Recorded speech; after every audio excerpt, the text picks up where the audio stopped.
Hey everyone, my name is Mike McCoy. I'm a senior product manager at Block Damon, focused on building our decentralized finance applications. And today I'm going to help explain a couple things to introduce you all about things that are very pertinent and big in the cryptocurrency and blockchain worlds, such as what is decentralization, what are DAOs, and what are the use cases that benefit those DAOs, as well as introducing what Web3 is compared to Web2 and some of the implications for different sectors. So I'm really happy to be here and really happy to present to you all. So first, what's decentralization? Why does it matter? And what does it mean? I truly think of decentralization as a mechanism that allows individuals to have self-sovereignty and freedoms with being able to present, own, and operate the things they can and in any walk of life. But when it comes to blockchain and crypto, I think decentralization is very pertinent and key for everything we do in the digital world. So for most of the internet's history, and this kind of goes into the difference between Web 2.0 to Web 3, Web 1.0 was the ability for the most part in the 90s, early 2000s, the ability to read information on your laptop or on your computer and your desktop, and being able to understand when providers of the internet posted something, you could be able to see that information and be able to take it in. In Web 2.0, from pretty much the early 2000s until around 2015, 2018, we were mostly interacting in a read and a write type of internet, where not only could you be able to read the information that is posted onto the internet, but you were able to write and edit and comment on these things. This is most influential in social media through Facebook, Instagram, Twitter, even through email, right? You're able to write and communicate and message with other people around the internet, anything you want within the world today. And so you're able to have composability, have people upload images, upload files, upload videos, music, other content, and other services that are really beneficial to the internet and what it is today. And Web 3.0 is the ability to not only read, not only write, but to then own some of the digital assets and the content and the creation you put onto the internet. And so in Web 3, you have the ability to decide whether your assets, your content, or your information on the internet or your data on the internet could actually be accessed by other participants within the internet. And that is a very fundamental difference. And the ownership part comes through different technologies such as NFTs, non-fungible tokens, and things like that. NFTs, in a short definition there, is they're giving you the ability to own digital assets on the internet, to have unique identifiers of the content you produce. So far in the internet, when I was able to create content or when I was able to generate content files or things on the internet, I mostly had to do that through platforms. So the content I posted on Facebook was owned by Facebook. The content and the emails I wrote on Gmail were mostly owned by Google. The information and the tweets I put on Twitter were owned by Twitter, right? But now in Web3 and with the advent of NFTs allow you, the individual, the creator, to have a unique identifier to the content that you post on the internet, rather than the platforms and the Web2 companies being able to own that from you.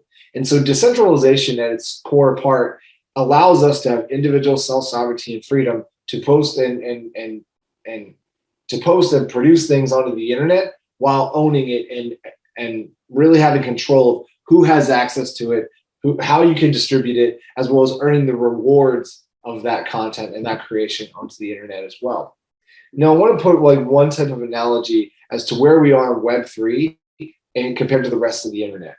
So Web 2.0 and the platforms and the protocols and things that generate the web today are pretty mature. They're in their full mature state where they run and operate, and they're smooth and they're fast with transactions, instantaneous, and you pretty much get what you want when it comes to speed, when it comes to reliability, when it comes to bandwidth and access and throughput there. But in there, you give up the rights of your freedom, and you give up your rights of being able to own that detail and content on the internet. And so decentralization, if anything, is called, in the digital world and internet world, is kind of your internet freedom. But with that freedom comes a little bit more of self-sovereignty, where you control more of how you run and operate within that internet. And so within Web3 and some of these crypto-based, blockchain-based tools, you are more so the owner of these assets, and you have to maintain them, and you have to operate them, manage the passwords, manage the functions of that. Whereas instead of relying on the platform to make sure your data, information, and content is held and secured, that is more up to you, the individual, to really have ownership and have justification over that.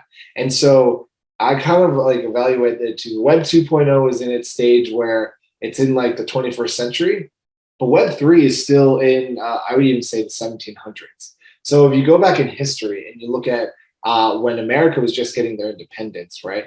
When America seceded from Britain, from Great Britain, coming into America, it was very hard. There wasn't, electrical lines. There wasn't like great power. I would even say it equates to like the 1800s more so, where there wasn't great industry. There wasn't a lot of capital, and there wasn't great communication between all the states and all the regions. It was more so people had to build their own properties. People had to run their own farms. People had to be able to do a lot of these things on their own, but they were free. They didn't have to listen to Great Britain to be able to do something. They could do whatever they want within the American Constitution, what the Constitution they believed in, were self-sovereign and free, right? But in those early days, it was really hard to own, operate, and live. And that's where we are in the crypto stage of the world today. In crypto today, we have the ability to create our own digital wallets that allow us to hold and maintain these digital assets. So some of those wallets include MetaMask, which is a famous one on here on the internet. There's also other cold storage wallets. And when I say cold storage wallets, they're mostly USB-like devices. You can plug into your computer, put the files and content and data information and your wallet information onto that cold storage, and then be able to take it off from the internet, where instead of having a third party or platform be able to own and maintain that for you, you could be able to do it yourselves. And then there are custodians. Custodians are a lot of companies such as Coinbase, Binance, Gemini, the ones that are holding your crypto assets that then connect them to the decentralized internet to then allow you to connect into there. They're connected to the internet. And so those custodians are for the most part centralized.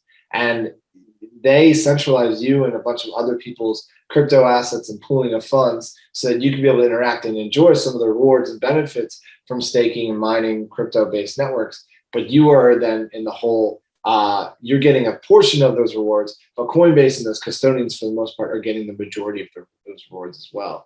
So decentralization is really like, do you want the freedom and the opportunity to run and operate these decentralized digital worlds on your own? Or do you want to centralize some of them and rely on third parties and services and applications and tools? And it's really hard to kind of find the perfect marriage between all of that. Because one, like, yeah, I want to be free and when I want to own these and I want to earn my rewards. But man, do I have the time, talent, and resources to be able to do all that on my own? Or do I want to give that to a third party to centralize it to make it very beneficial together for us? So those are some key questions that people in Web3, in blockchain, crypto, in the decentralized world are constantly trying to ask each other about. And so that is something you really want to think about when it comes to what needs to be decentralized and what doesn't. And then it gets to our explanation of what is a DAO. And DAO stands for Decentralized Autonomous Organization. A way to simply think about DAOs, for me at least, is they are digital governance mechanisms and tools. Just like I live in the United States. And so in the United States, we have towns, municipalities, and districts that help dictate, like we get taxed a certain amount. That's a pool of money that comes in for the district and the township. Then the township votes and decides on how that pool of money and funds are driven together and put into certain programs like community-based programs, healthcare, schools, etc. Right? DAOs are digital-based governance where it doesn't matter where exactly you live, as long as you have an internet connection, you can connect with a digital economy, people all over the world who have like-minded values, traits, or interests, and you and that DAO can decide how you want money, how you want data, how you want information, how you want to spend your time together in these type of DAO communities. So one, there's plenty of DAO communities out there in the world today. One, there's actually, so I'm a basketball fan, an NBA fan. There's actually a DAO out there of basketball fans who are coming together to help pool community money, resources, and other things to potentially buy an NBA team. which is kind of fun for me as an NBA fan. But it really allows you to have an internet-based community, pull together resources, their talents, and individuals to do something that individually they may not be able to do, but collectively they can be able to potentially bind an NBA team together. There's also another one called PubDAO, which really brings media and content creators together to decentralize content distribution and rewards. So instead of a third party, such as YouTube or Facebook or Instagram, that will give you a percentage of the rewards you get from different clicks, likes, and advertising dollars and things like that. In PubDAO, it's individuals and the consortium of PubDAO of different people deciding on how and where, what content is going to be based and advertised, and then how much money and percentage of those rewards going out to fans, creators, advertisers. When that money comes in, they decide how and where the money is distributed. And in these DAOs, like typically in a company, like let's think of YouTube or Facebook, for example. Let's take Facebook. Facebook has shareholders, they have investors, they have VCs that have invested in Facebook. They pull the money together so that then Facebook can hire talent to then create and build these products and features that they put on their internet, right? And a lot of times they will take a large amount of the shares and the equity that the company produces. So for simplicity terms, I'm not saying Facebook's only worth 1 billion, but let's just say Facebook brings in $1 billion of revenue a year. Typically shareholders and people who invest in a company, they'll take anywhere between 60 to 70% of the overall profit. And the rest of the profit of that goes to mostly administrative costs and sunk costs within a company. And a lot of times, some of those portions of that money, like I don't know exactly how much Mark Zuckerberg owns of Facebook, but he may have a lion's share of that, where it could be anywhere from 5 to 15, sometimes even 25% of the total that Facebook gets. That's going to one person. And shareholders are anywhere from maybe there's hundreds of thousands of shareholders out there, but they maybe only get about 5 to 10% of the overall profit that the company brings in. And then the rest goes to these venture capitalist firms, and venture capitalist firms can then dictate how that money goes from what they're. But there's a certain amount of people that already have predetermined wealth that could really generate and benefit in those type of economies and opportunities. Where in DAOs, there's no laws as of right now in DAOs to be able to, that you need a certain amount of funds to be able to participate and benefit from the $1 billion that Facebook brings in. Let's just say instead of Facebook, we'll relate it to PubDAO, and PubDAO will then democratize exactly how the rewards go. And typically in DAOs, they give 85% of the profits to the community members rather than just the leadership team or the administrative team or the shareholders. So that means instead of being just a participant or a user of this thing, of PubDAO, and being able to see really good content and things you enjoy and like, you then get to be able to not only see it and be a user of it, but an investor, a shareholder, a decision maker, a governance owner of how and where that content is being distributed, how it's being accepted, and some of the design mechanisms of how it's being created too. So it empowers communities in DAOs to not only be a part of the action and utilize the things they already do, but also airing a share of the rewards and of the benefit monetarily, and also from the community too, because you're going to be in a community with other people that really enjoy content just as much as you do. And it's more for like the passion economy, the creator economy. So think about this from another end, like think of just music DAOs and musician DAOs, right? There's plenty of people that will go on weekends and maybe get paid from a restaurant to play and do a cover band thing every now and then, or maybe even like go to town squares and play their music so people can listen and hear. In a DAO, though, a lot of times, like they are a victim to the market of the place where they're hosting or doing their music, right? And they have to pay for the land, they have to pay for the real estate, they have to pay for a license, all these other things. On the internet, though, what they could do is they could automate and use blockchain and crypto to kind of automate and do the administrative processing on the back end. But then they can receive instantaneous rewards monetarily from the DAO community if their music is accepted from a recording or even a live recording or a stream that is beneficial to the community itself. And so you go closer to your 100 true fans. There's actually a really famous article written in the early 2000s by a man named Kevin Kelly, who was big in the internet's adoption age. And he said that eventually the internet's main promise is allowing you to find your 100 true fans that can then support you to make 100,000 a year, and then that gets you to true success, where you can be able to do your passion, do your creation, and thanks to the internet, that can be able to fund you to live a better life. But in the internet, in centralizing all these functions such as content, connection, social, messaging, etc., the centralized entities were the ones that took majority of the profit, and they didn't allow the actual creators and individuals themselves to truly benefit in this purpose moving forward.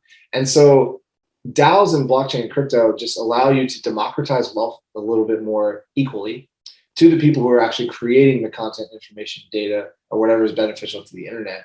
And it does it in a more seamless way through this technology called smart contracts that automates the governance of how and where funds are going towards and to the proper addresses of who they belong to. Rather than, so YouTube is famously takes about 70% of the revenue that comes in for ads and content that is generated there until you make about, I think the base limit is around 25,000 or 100,000 to YouTube when you get into a certain club to be able to take in more money. It doesn't matter what you did in the past or how much money or wealth or anything. It just depends on what the market or the ecosystem determines your value. So you're able to then receive more money quicker and more instantaneous and do it with people who really are passionate about your thing more so. And DAOs are like really about passion economies and bring people together that may not have even known that they had people that had like-minded interests to them. For instance, I felt I was a little weird as a kid. Like, I would love sports and playing sports, but I love playing sports video games. I love playing Madden, NBA 2K, whatever the EA sports game was. I was obsessed with playing it and doing the seasons and all these other things. But in my local school, and my elementary school and middle school, I never found many other people that like to play these games as well. It wasn't until the advent of internet communities and being able to play against people in Madden all across the world and the country that I really explored. Wow, there's some people that are better than me at this game, and they're really experienced in it, and they love doing it too. People love it more than I do even. And through these internet-based communities, I was able to know that people in Australia love to play the game, people in Japan, people in India, people in EU, all over the world. And DAOs allow you to connect to the internet economies to people all over the world that you typically in your regional lenses were never able to communicate with. And it does it in a way where a centralized power doesn't dictate who can say what and who can do what within the internet community. Crypto is very base neutral. They don't care about age, bias, race, where you come from, whether you've done illicit activity or not. It accepts all, and it has this win and help win mentality, not where it's a zero-sum game where centralized Web2 entities, we need to be the platform where everyone goes to, and then we'll determine, once we win that network or once we win that platform, we then determine who dictates who gets money.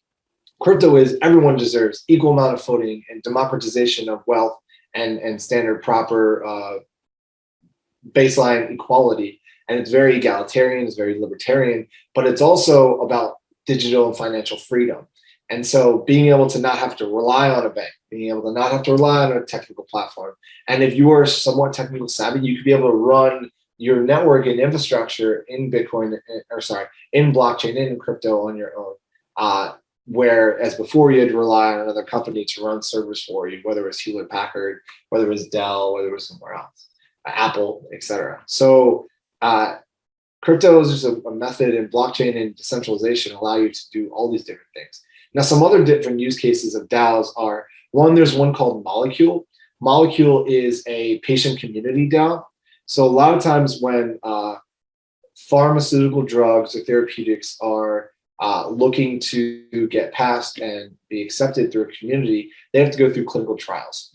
And there's a second stage in clinical trials that is called the Valley of Death, where maybe a drug is beneficial to a small community, but it maybe doesn't scale to a large amount of people, right? So there are people that are in rare chronic disease states where these certain drugs and therapeutics could really save their lives. But because there's not enough people that actually have that rare disease or that chronic disease, it doesn't get picked up by major pharmaceutical companies because it doesn't finance or fund enough of the initiatives and the people that actually are creating that drug. There's high demand for that.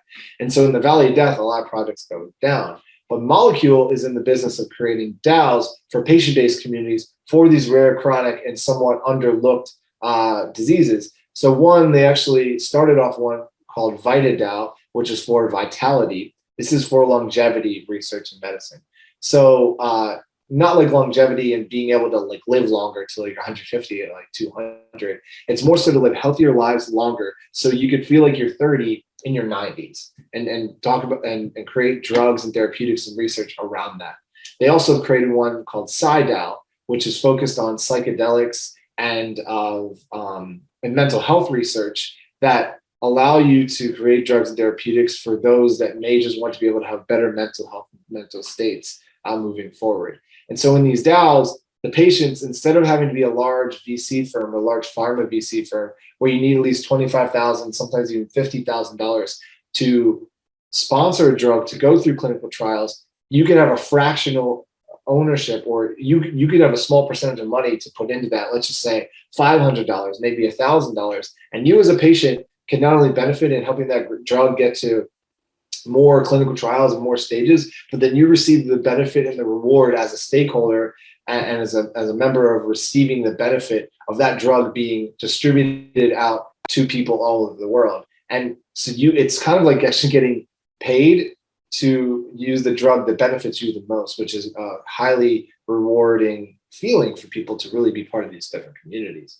And so that's a very beneficial DAO called Molecule that really wants to be able to democratize the ability to fund certain drugs and research and make it more of a grassroots movement, rather than having just large institutions and people with a lot of predetermined wealth dictate how and what drugs and what therapies actually are given out into the marketplace. There's other ones such as Seed Club. Seed Club is a decentralized community ownership and organizing of community DAOs, so they can fund DAOs more properly and building digital networks and communities, rather than having to build this community with like specific land or specific money you have to have. There's also City DAO, where you can create a decentralized town and public good ownership through there. And there's also something called the LAO. The LAO is a decentralized funding mechanism for Ethereum-based projects. So if you're really passionate about Ethereum projects and protocols, and you want to make sure that that ecosystem continues to thrive, you can go to the LAO and invest any fraction amount of money you want, and you generate more revenue to the Ethereum community. And then the Ethereum community, once they're successful, once they are successful, they can refund the funds back to you, and you can earn rewards on their success. So it really enables grassroots community people to benefit on things that are truly meaningful to them. Now, the caveat with DAOs is, as much as it starts as grassroots network effect, it's very hard to dictate and determine who's going to lead what. You also have a lot of issues of potential decision fatigue, where if I'm making decisions and voting on community members all the time, like I'm going to get kind of sick and tired of constantly voting on every little thing and decision that the DAO and the community wants to be able to do moving forward. And so a lot of DAOs, in order to get away from the decision fatigue problem, you vote on the who, not the what. So a lot of times you can vote on the individual person that then can be able to dictate and make decisions that for the most part will be agreed upon by the community. And so that gets back into a centralized type of state. But protocols can be fully decentralized and fully trustworthy as like computers, right? But people cannot always be fully trustworthy. You need to be able to dictate and determine power into certain people who probably are more believable, probably have more respect, and have delivered more in certain aspects of the world than you can fully trust with computers. There's also kind of the problems of being able to scale DAOs. So DAOs have, how to get people to actually want to do work. So people will put their money in a DAO, right? And they'll see that, okay, we funded this thing and it's cool, we have all the money there, but like, how do we motivate people to want to work as well? And that's kind of one of the bigger conundrums DAOs are really dealing with today, is yeah, I can sit and park my money there and that's beneficial, but I need people to actually contribute to the group and earn rewards off this contribution. And is that big enough for us to do so? And that's where the tokenomics and the behavioral economics aspects of like, what are the actual things that get people to move and actually build decentralized autonomous organizations? So people are really trying to solve that problem today. It's not fully solved, but I think we're getting to some good end roads there. Yeah, I would say also like Web3 is significantly different than Web2 in a sense where it allows people and individuals and groups and communities to take away inefficient third parties that may be like clearinghouses or other functions that may be eating or chewing up or taking too much of a percentage of the wealth in the overall like creation, distribution, and retail of how products, services, and goods are made. And it allows you to automate that function. It allows people to govern each other better and create better methods of coordination together. And that's the real promise of what this all does as a technology. It's not perfect, and not every single industry can fully decentralize because some people do need clearinghouses. Some people do need third parties. For example, in health and life science, like you need decentralized decision making to a doctor who actually got their PhD, who actually has been a part of many patient-based solutions, because you can't give it to everyday person who's just Googling and researching these things, right? You need someone who actually has had the tangible example and experience to actually make the decisions that are relevant to you. And so decentralization in digital and decentralized terms, in digital worlds, allows us to do so many different things and to own digital property and to own digital creations and to be able to interact with people that we never thought we could before. But it also comes with a risk.